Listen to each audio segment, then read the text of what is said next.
행사를 착수한 시점이 언젠가 하니 예루살렘 하나님의 전에 이른 지 2년 2월에, 다시 말해서 가나안 고토로 돌아온 지, 포로 귀환한 지 2년 2월이라는 거예요. 자, 포로 귀환한 해가 언제라고 그랬어요? 포로 귀환한 해가 역사 시간은 아니지만 그래도 최근에 우리가 얘기했던 거니까 조금 잔상이 남아있어야 되지 않겠어요? 놀라운 망각력에 대해서는 저도 공감을 하지만, 자, 고레스가, 바사왕 고레스가 이 이스라엘 백성들의 포로 귀한 조서를 공포한, 반포한 해가 언제입니까? BC 538년이에요. 538년이에요. 그리고 스룹바벨과 예수와에 의해서 그 조서에 따라 이제 포로들이 가나안 고토로 돌아온 해가 언제예요? 그 다음에 537년이에요. 537년이에요. 근데 여기서는 지금 예루살렘 하나님의 전에 이른 지 2년 2월이라고 했어요. 자, 가나안 고토로 돌아온 지 2년 2월에 이렇게 써도 무방할 예비를 이 에스라서의 저자는 예루살렘 하나님의 전에 이른 지 2년 2월이라고 표현합니다. 그러니까 예루살렘 하나님의 전에 이른 지 2년 2월과 가나안 고토로 돌아온 지 2년 2월은 본질상 같은 표현이에요? 다른 표현이에요? 같은 표현이에요. 같은 의미란 말입니다. 고레스 왕의 조서를 듣고 538년에 조서를 반포하고 537년에 행동으로 옮겨서 가나안 고토로 돌아왔단 말입니다. 그 가나안 고토로 돌아온 사실에 대해서 지금 오늘 이 7절에서는 8절에서는 이 저자가 예루살렘 전에 이른 지 이런 표현을 썼다는 거예요. 예루살렘 하나님 전에 이른 지, 그러니까 예루살렘 하나님 전에 이르렀다라는 표현과 가나안 고토로 돌아왔다라는 표현은 내용상 같은 표현이라는 얘기예요. 이제 가나안 고토로 돌아왔다라는 표현을, 의미를 왜 예루살렘 하나님 전에 이르렀다라고 했느냐라는 것을 이제 제가 말씀을 드릴 거예요. 의미에 대해서. 근데 이제 문제는 뭐냐면, 성전 건축의 해를 얘기할 때, 성전 건축의 해를, 착수한 해를 얘기할 때 예루살렘 하나님 전에 이른지라는 표현을 써가지고 2년 2월에 이렇게 그 시점을 얘기하고 있다는 거죠. 그러니까 이 시점은 횟수로 따지면 언제냐? 536년이라는 말입니다. 왜냐하면 7년이 첫 해고 그 다음이 다음 해니까, 이듬해 해니까, 우리가 이거 2년이라는 365일을 1년으로 쳐가지고 2년을 계산하려고 하니까는 535년으로 넘어가지만, 이 2년째 되는 2년 해, 이듬해, 이런 표현을 우리가 보게 되면 2년 2월에 라는 2년이라는 이 표현은 바로 2년째 되는 해, 이렇게 되어지기 때문에 그 다음 해가 된다 말이에요. 537년에 귀환해서 536년이라는 말이죠. 536년.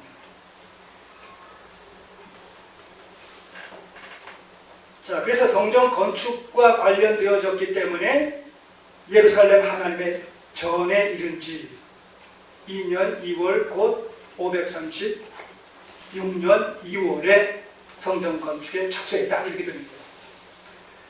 자, 그러면 예루살렘 하나님의 전에 이르렀다, 성전 건축과 관련해서 예루살렘 하나님의 전에 이르렀다라는 표현을 썼다는 것은 가나안 고토로 돌아왔다라고 써도 되는데도 불구하고 성전 건축과 관련해서 예루살렘 하나님 전에 이르러라는 표현을 쓴 것은 바벨론 포로 귀환의 궁극적인 목적이 성전 건축에 있었다는 겁니다.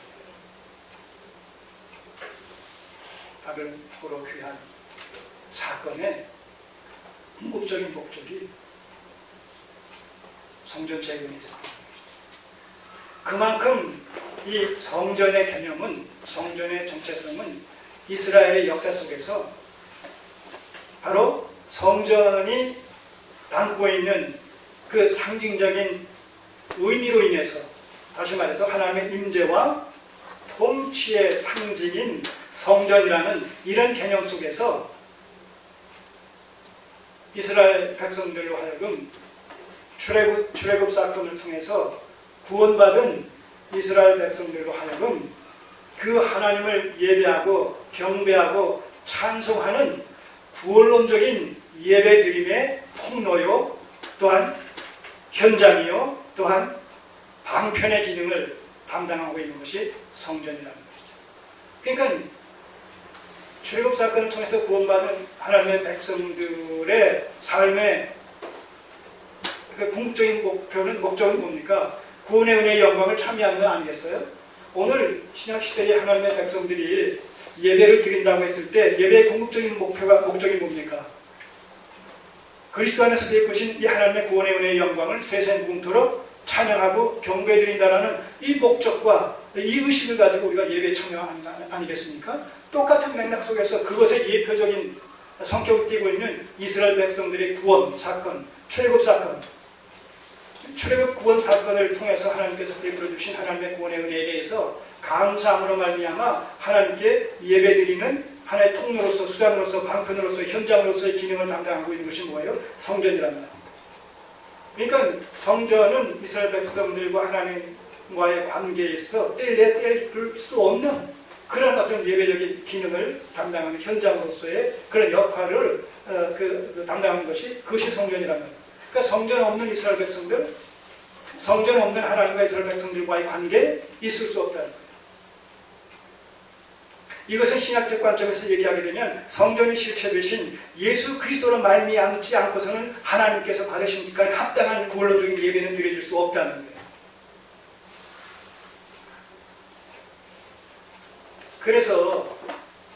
그래서 이 성전 예배의 정체성은 구원론적인 제사요, 구원론적인 예배입니다. 우리를 구원하신 하나님께 그 구원의 은혜에 감사해서 드리는 예배라는 의미에서 예배의 성격은 항상 구원론적인 예배여야 되는 거예요. 그 구원론적인 예배다라는 의미가 신학적 관점에서 요한복음 4장 24절에서 뭐라고 되어 있어요? 신령과 진정으로 드리는 예배. 신령과 진정성의 예배가 뭐냐? 구원론적인 예배란 말이에요. 성령으로 말미암아 거듭난 하나님의 백성들이 예수 그리스도의 복음을 받아들임으로 말미암아 구원받음으로 인하여 죄사함을 받고 의롭게 되어지고 하나님의 자녀가 된 사실에 대한 감사함의 신앙 고백적 이 행위가 예배라고 말씀드리지 않았습니까? 그러니까 그 성도가 드리는 신령과 진정의 예배라는 것은 구원받는 하나님의 백성들만이 드릴 수 있는 예배요, 그런 의미에서 구원론적인 예배랍니다. 이스라엘 백성들도 마찬가지 맥락 속에서 예표적인 그런 그 관점 속에서 애굽으로부터 구원받은 하나님의 백성, 하나님에게 구원시켜주신 하나님에게 바로 성전을 통해서 예배를 드린다라고 했을 때 그 예배의 성격은 구원론적인 예배가 된다는 것이죠.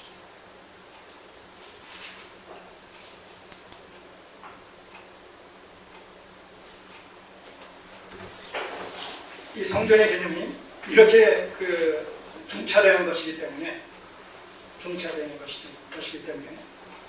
지금 에스라서 기자는 이 바벨론 포로로부터 70년 만에 돌아온 이스라엘 백성들의 이런 성격을 이야기하면서 성전 건축과 관련해서 지금 바벨론 포로로부터 귀환했다라는 사실을 지금 선포하고 있는 거예요. 성전 건축을 위해서 들어왔다는 거예요. 이것은 하나님께 구원론적인 예배를 드리기 위해서 들어왔다는 것이죠. 이 예배의 중요성이 이렇게 중요한 것이죠. 구원받은 하나님의 백성에게 있어서 예배는 신앙의 궁극적인 목적이라는 것이죠.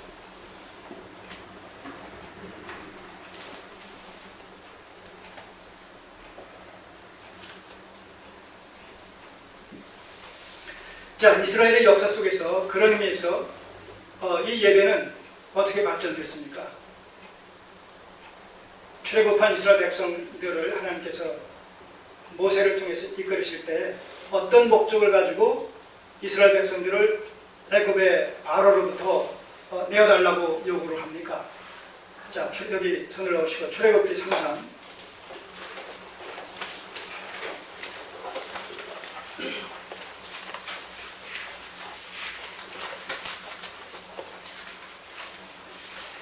18절을 보시면, 출애굽기 3장 18절을 보시면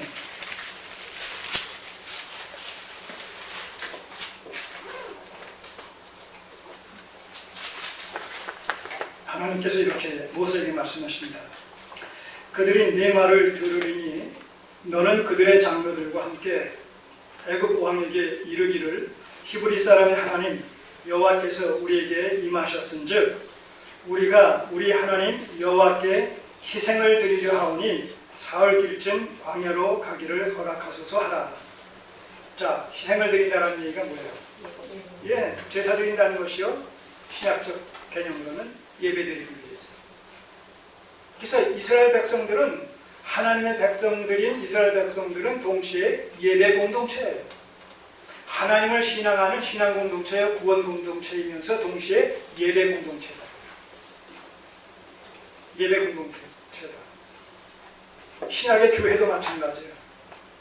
신앙 공동체이며 동시에 예배 공동체다. 우리는 예배 공동체예요. 예배를 떠나서 교회가 존재할 수가 없어요. 교회의 존재 이유가 예배와 직결된다는 것이죠. 근데 그 예배는 무엇에 근거한 예배냐? 우리를 구원해 주신 하나님의 은혜에 감사해서 드려지는 예배. 그래서 구원론적인 예배예요.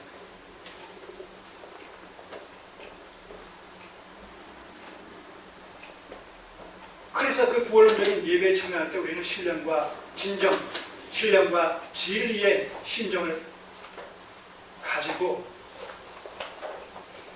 그 의미를 가지고 이 일을 이루신 하나님께 감사함, 이런 마음으로 예배를 드려야 된다는 것이죠. 그냥 자기만 지키고 있고 시간만 때우면 되는 것이 아니라 내가 왜 여기 이 자리에 앉아 있는지, 내가 지금 예배 드린다는 의미가 무엇으로 말미암아, 무엇에 근거해서, 무엇이 원인이 되어져서 하나님께 예배를 드리고 있는지, 어떤 사실을 말미암아 나는 이 예배를 드리지 않으면 안 되는 것인지, 드려도 되고 안 돼도 되고 선택적인 의미가 아니라 왜 이것은 필수적이고 그런 의미에서 필연적이고 당위적인 그런 개념을 가지고 내가 이것을 드려야 되는 것인지, 이런 일련의 어떤 생각들이 집약되어 있는 표현이 신령과 진정, 신령과 진리라는 성령의 거듭남과 예수 그리스도를 통해서 구원하시는 하나님의 구속의 경륜에 접촉된 자로서의 감사함의 마음을 가지고 예배에 참석할 때 어떻게 돼요? 그 예배는 총체적으로 구원의 은혜의 영광을, 그리스도 안에서 베풀어 주신 하나님의 구원의 은혜의 영광을 찬미한다, 찬송한다. 바로 그러한 그 맥락 속에서 집약되지 않겠습니까? 이게 에베소서 1장 6절의 말씀이라고 합니다.